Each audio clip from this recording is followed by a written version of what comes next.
अस्सलामुअलैकुम, क्या हाल है आप सबके? उम्मीद करती हूँ कि आप सब खैरियत से होंगे। द वर्ल्ड ऑफ ई-कॉमर्स से मैं हूँ आपकी होस्ट खदीजा जबीन, आप सबको खुशामदीद कहती हूँ। जो लोग यहाँ पे न्यू आए हैं वो सबसे पहले हमारे चैनल को सब्सक्राइब कर लें और बेल आइकन पे प्रेस कर लें ताकि आपको आने वाली हर वीडियो का नोटिफिकेशन मिल जाए। वर्चुअल असिस्टेंट फ्री कोर्स मैं करवा रही हूँ। बेसिकली हम लोगों का मेन मिशन है ई-कॉमर्स से रिलेटेड हर हर स्किल्स को आपको सिखाया जाए, जिसमें सबसे पहले आजकल आपको पता ही है अमेज़न चल रहा है।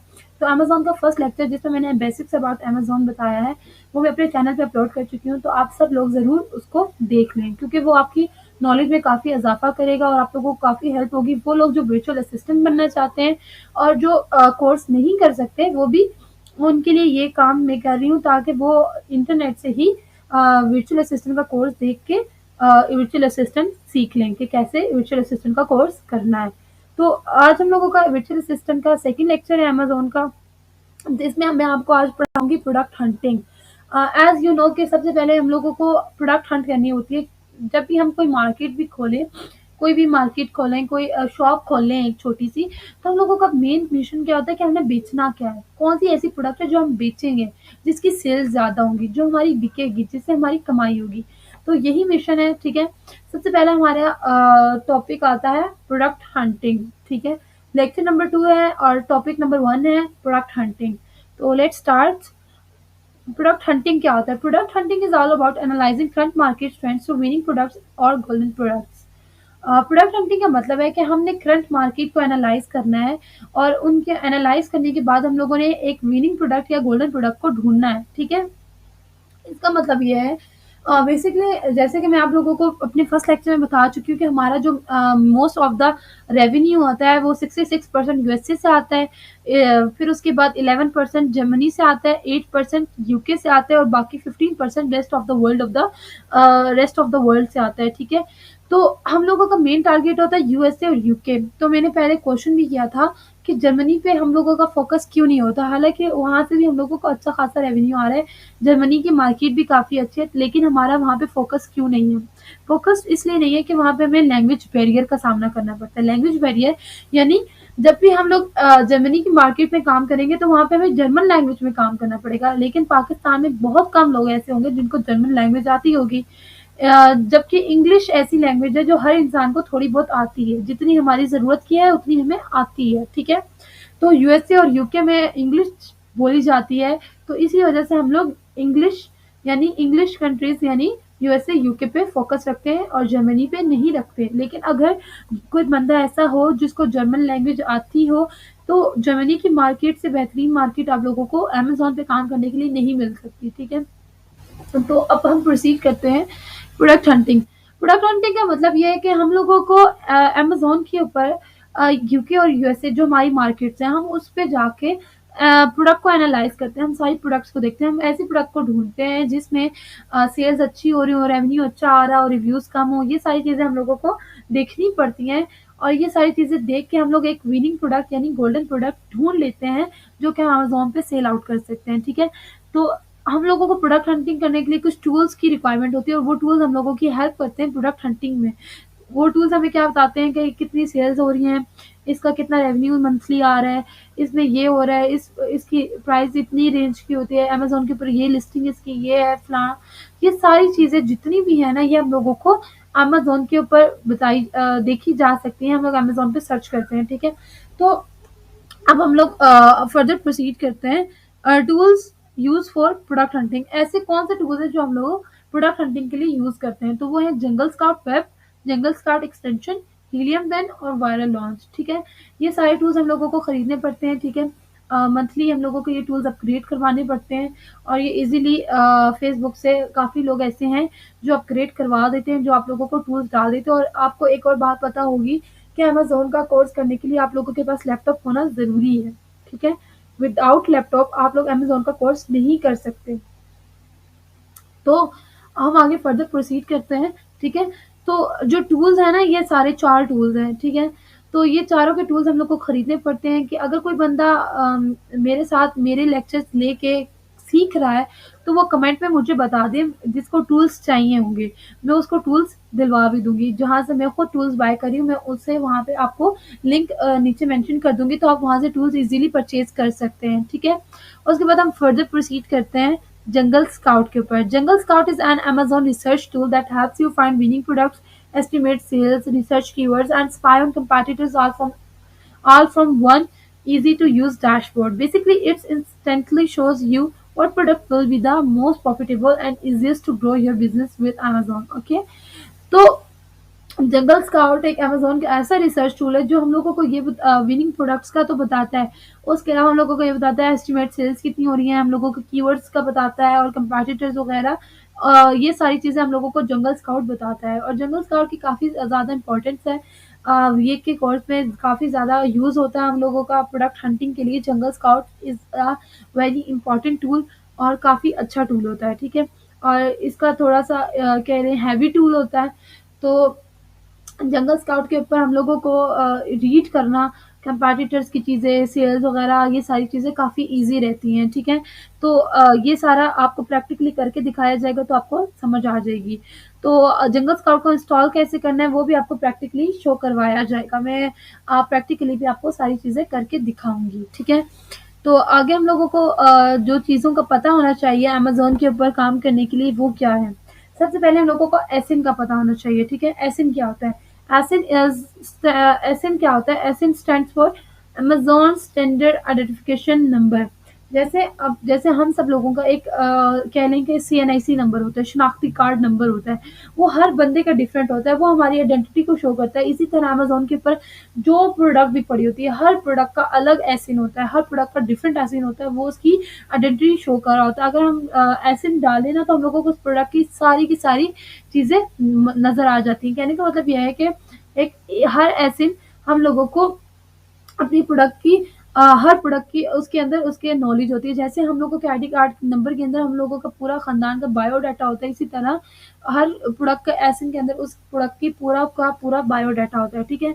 तो Amazon standard identification number is a 10 digit alpha numerical code that identifies product on Amazon.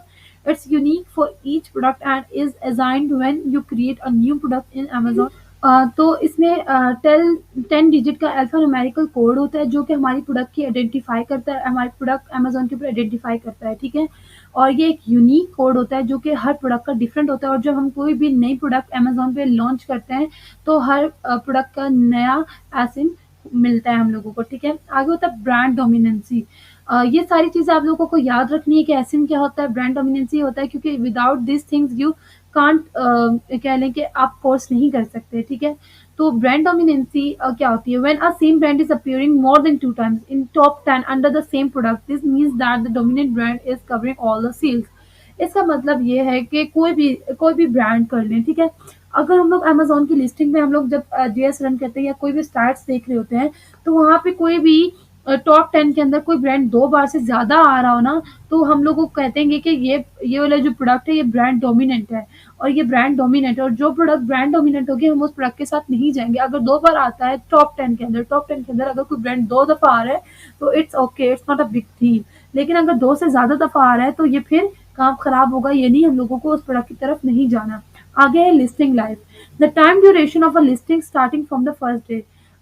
Listing life का मतलब ये है कि जब वो प्रोडक्ट लाइव हुई थी अमेज़न के ऊपर, जब से वो प्रोडक्ट लाइव है, जब से उस प्रोडक्ट का फर्स्ट डे है, तब से अब तक उसको कितना टाइम हो गया है। तो ये हम लोगों का लिस्टिंग लाइफ होती है, यानी ये प्रोडक्ट कितने अरसे से बिक रही है, ये कितने पुरानी है, तो ये चीज़ होती है लिस्टिंग लाइफ। आगे होती है रेटिंग्स। रेटिंग आप सबको पता होगा कि जब आप कोई भी सर्विस इस्तेमाल करते हैं, चाहे उबर की हो, करीम की हो या फिर आप दराज से कोई चीज़ मंगाते हैं या किसी भी ऐप पे आप कोई ऐप इंस्टॉल करते हैं, तो वहाँ पे आप लोगों से रेटिंग मांगी जाती है। Rating in a form of stars. 5 stars होते हैं, 5 स्टार्स होते हैं, तो उसको हम रेटिंग कहते हैं। तो rating of something is a score और मेजरमेंट ऑफ हाउ गुड और पॉपुलर इट इज। तो वो शो करती है कि ये प्रोडक्ट कितनी अच्छी है, इसका स्कोर कितना है और कितनी पॉपुलर है, इस चीज़ को रेटिंग शो करती है। तो जो 5 स्टार्स होते हैं, वो हम लोगों को रेटिंग को रिप्रेज़ेंट करते हैं, ठीक है? आगे होते हैं reviews. Reviews specifically rate whether the product met the customer's expectation. They include descriptions of the customer experience. ठीक है, रिव्यूज वो होते हैं जो हम लोग नीचे कमेंट लिख देते हैं ना, कोई भी प्रोडक्ट, अगर हमें कोई अच्छी प्रोडक्ट मिलती है तो हम लोग जब उसको बता देते हैं आपकी प्रोडक्ट बहुत अच्छी थी, आपकी सर्विस बहुत अच्छी थी, तो उस चीज को हम रिव्यू कहते हैं। यानी जो हम लोग रिटर्न फॉर्म में कोई भी कमेंट किसी को दे रहे होते हैं तो उसको हम रिव्यू कहते हैं। ठीक है, आगे चीज है BSR, जो कि बहुत इंपॉर्टेंट है। BSR, best sellers rank. BSR is basically a score that Amazon gives a product into the its category। ठीक है, BSR वो स्कोर होता है जो Amazon अपनी कैटेगरी में, किसी भी प्रोडक्ट को कैटेगरी में देता है। ठीक है, कहने का मतलब यह है कि अब इसमें एक कंफ्यूजन लोगों को क्या होती है BSR में, कि लोग कहते हैं कि जितना ज़्यादा BSR होगा उतना अच्छा होगा। नहीं, ऐसी बात नहीं है। BSR बेसिकली पोजीशन होती है। जैसे अगर क्लास में काफ़ी लोग बैठे होते हैं, 10 लोग बैठे हैं, एक की पोजीशन 1 होगी, एक की 2 होगी, एक 3 होगी, एक की 4 होगी, एक 5 होगी। ठीक है, तो सबसे अच्छी पोजीशन कौन सी होती है? 1, यानी फर्स्ट पोजीशन सबसे अच्छी पोजीशन होती है। फर्स्ट पोजीशन अच्छी होती है, फिर सेकंड पोजीशन अच्छी होती है, फिर थर्ड पोजीशन अच्छी होती है। ठीक है, और फर्दर इस तरह से चलता चलता रहता है। ठीक है, तो BSR का मतलब है कि पोजीशन, और जिसकी जितनी कम पोजीशन होगी वो उतनी अच्छी प्रोडक्ट होगी। ठीक है, उसको उतनी अच्छी कैटेगरी, उसको उतना अच्छा रैंक मिला हुआ होगा अमेजोन की तरफ से। तो हम लोगों को ये पता होना चाहिए कि BSR जितना ज़्यादा होगा उतना अच्छा नहीं होगा, जितना कम होगा उतना अच्छा होगा। तो उसके बाद हम लोगों के पास आता है keyword.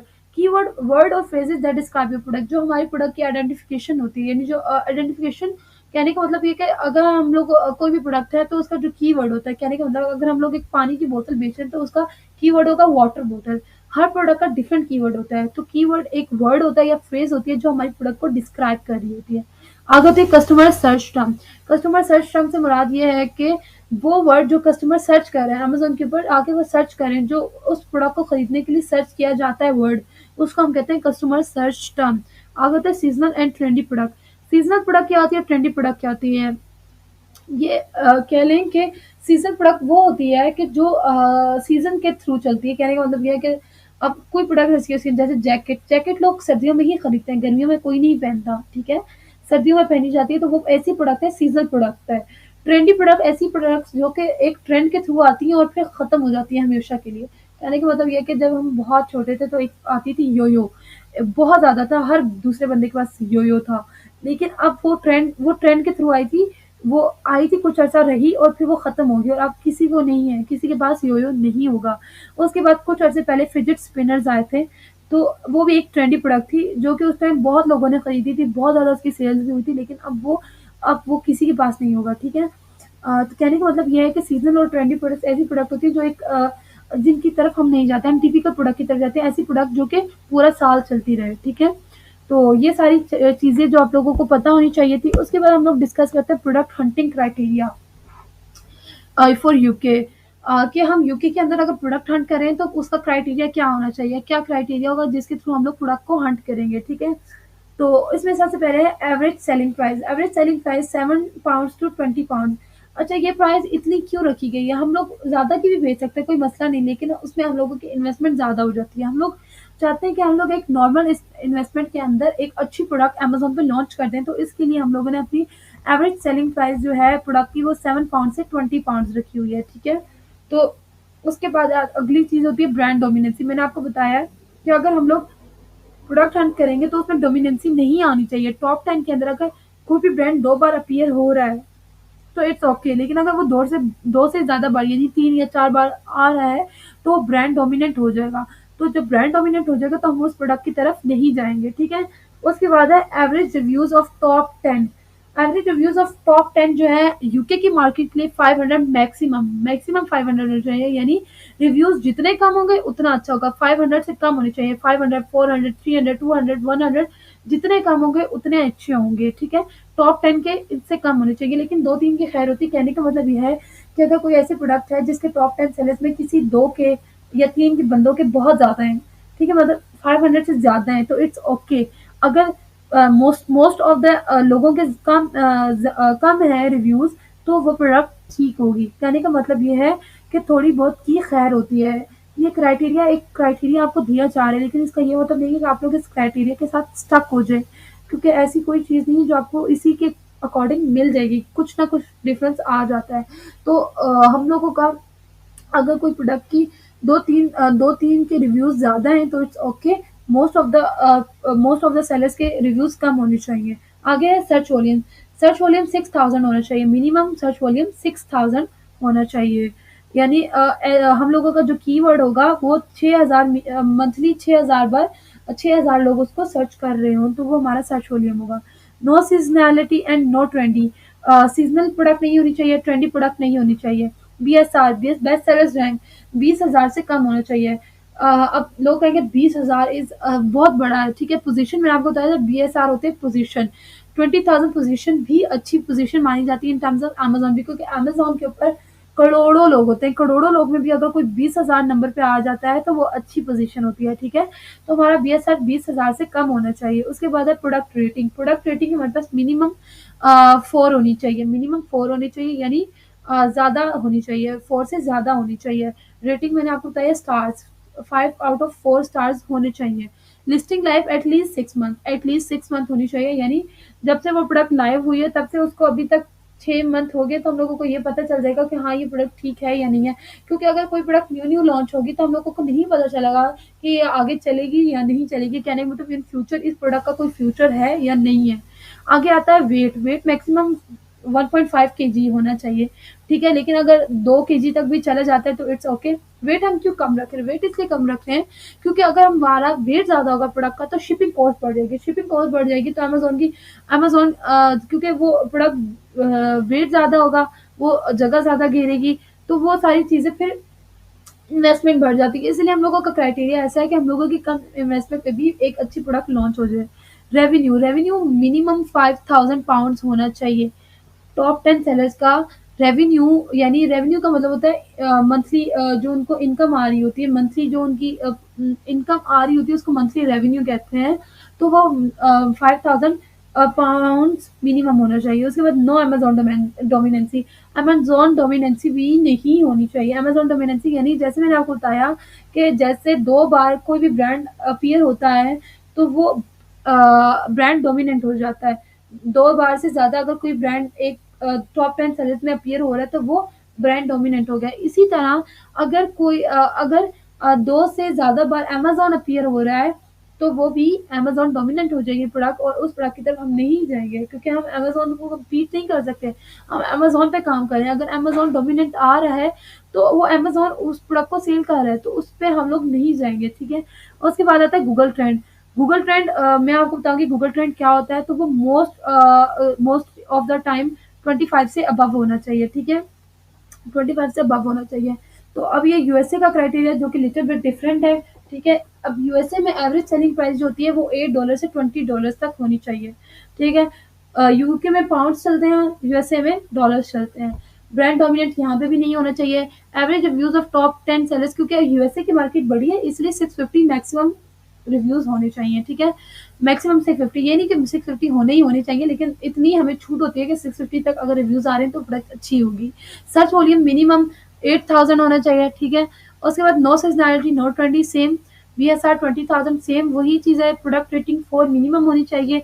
Listing life at least 6 months older होनी चाहिए। वेट यहाँ पे 3 एलबीज होना चाहिए। यहाँ पे पाउंड में वेट होता है, 3 pound weight is equal to 1.5 KG. तो यहाँ पे भी वेट इतना होना चाहिए। रेवेन्यू कितना होना चाहिए? $8,000 मिनिमम रेवेन्यू $8,000 होना चाहिए। नो अमेज़न डोमिनेंसी नहीं होनी चाहिए, और Google trend above 25 most of the time, ठीक है। तो यानी most of the time Google trend जो है वो 25 से ऊपर होना चाहिए। तो और उसके बाद आखिर में एनी क्वेश्चन, अगर आपको कोई भी क्वेश्चन है आप नीचे कमेंट्स में पूछ सकते हैं। I will be there for answering you, ठीक है। मैं आपको आंसर ज़रूर करूँगी। और वन मोर थिंग, कहने का मतलब ये है कि अब लोग होते हैं उनको ऑनलाइन चीज़ें नहीं क्लियर होंगी, ठीक है। मैं अपनी तरह से तो हर चीज़ आपको समझाऊँगी लेकिन गारंटी नहीं है कि आपको हर चीज़ क्लियर हो। तो हमारा पेड कोर्स भी है। वर्चुअल असिस्टेंट के बहुत सारे इंस्टीट्यूट हैं जो पेड कोर्सेज़ करा रहे हैं, तो मैं भी आप लोगों को पेड कोर्स करवा सकती हूँ अगर कोई इंटरेस्टेड है। मेरे जो पेड कोर्स की फीसेस है वो कम है एज़ कम्पेयर टू बाकी इंस्टीट्यूट से, काफ़ी कम है, ठीक है। यानी आप लोग कर सकते हैं, ठीक है।